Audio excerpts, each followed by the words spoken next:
इस प्रश्न में हम देखेंगे कि वस्तु का दाम लगातार इंक्रीज हो रहा है। पहले निर्माता, फिर थोक विक्रेता, फिर खुदरा विक्रेता क्रमशः 10%, 15% और 25% वृद्धि करते हैं। तो अब हम इनको रेशियो मेथड द्वारा हल करेंगे। इसको हम लिख सकते हैं 10% को 10/11, अर्थात 10 की वस्तु 11 में हो जा रही है। 15% को हम लिख सकते हैं 20/23, 20 की वस्तु 23 में हो जा रही है।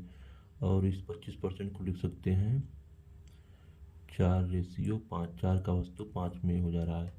अब हमें 20 से कोई मतलब नहीं है, सिर्फ खुद इसका, क्योंकि लास्ट प्राइस दिया गया है और पहला जो उसका उत्पादन मूल्य है वो पूछा गया है इस प्रश्न में। तो हम सीधे सीधे इनका मल्टीप्लाई कर देंगे। तो 10, 20 और 4 का मल्टीप्लाई कर देंगे तो यहाँ से कट भी जाएगा। 5 से 1 कम 5, 5 चौक 20 और तो कुछ नहीं कटेगा। तो यहाँ से 160 हो जाएगा। 4 चौक 16, 16 दहा में 160 और इधर 11 का मल्टीप्लाई इसमें करेंगे तो 11 3 33, 11 दूना 22, 3 25 253 हो जाएगा। अब ये 253 का हमें दिया गया है, 253 की वैल्यू सवाल में दिया गया है। कितने प्राइस पर बेचा जा रहा है? 32,000। लास्ट उसका जो लगभग कितना दिया गया है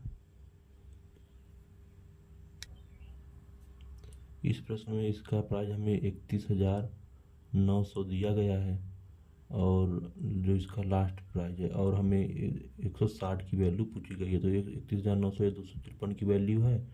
अब हम इसको इसके बराबर कर देंगे, अर्थात 253 का इसमें भाग करके 160 का गुणा कर देंगे तो हमारा जो लागत मूल्य है वो प्राप्त हो जाएगा। तो अब इसको हल करने के लिए, क्योंकि ऑप्शन इसका लगभग में आंसर दिया गया है, तो हम इसे हल करने के लिए इसे 253 को हम यहाँ पर 3 घटाकर 250 मान लेंगे ताकि आसानी से भाग चला जाए और आंसर लगभग में आ जाए। ऑप्शन काफ़ी दूर दूर है, टिक हो जाएगा। और यहाँ 31,900 है तो 100 को बढ़ाकर हम 32,000 कर ले रहे हैं, 100 और इंक्रीज करके। और अब जो भी ऑप्शन आएगा उस जो भी उत्तर आएगा वो उत्तर से थोड़ा सा बड़ा ही आएगा, क्योंकि हमने ऊपर वाला अंश को इंक्रीज किया है और हर को डिक्रीज किया है। तो ऑप्शन जो भी उत्तर आएगा उससे छोटा ही ऑप्शन होगा। अब 250 से इसमें हम मल्टीप्लाई कर देंगे, भाग दे देंगे तो 0 0 कट जाएगा और 25 से 2 0 काटेंगे 4 बार चला जाएगा।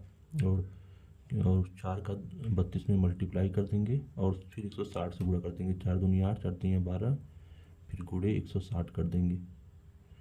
तो 160 से गुणा करने पर यहाँ पर 0 बार, फिर 16 8 128, 16 दूनी 32 में 12 जुड़ेगा तो 44, फिर 16 का 16, 16 4 20, 20,480 आ रहा है। तो इससे हमारा उत्तर छोटी होगा, क्योंकि हमने ऊपर इंक्रीज किया था और नीचे डिक्रीज किया था। तो 20 आंसर हमारा हो जाएगा 20,000, जो ऑप्शन में दिया गया है लगभग 20,000। इससे छोटा 20,480 से छोटा ऑप्शन 20,000 है, तो सही आंसर 20,000 हो जाएगा।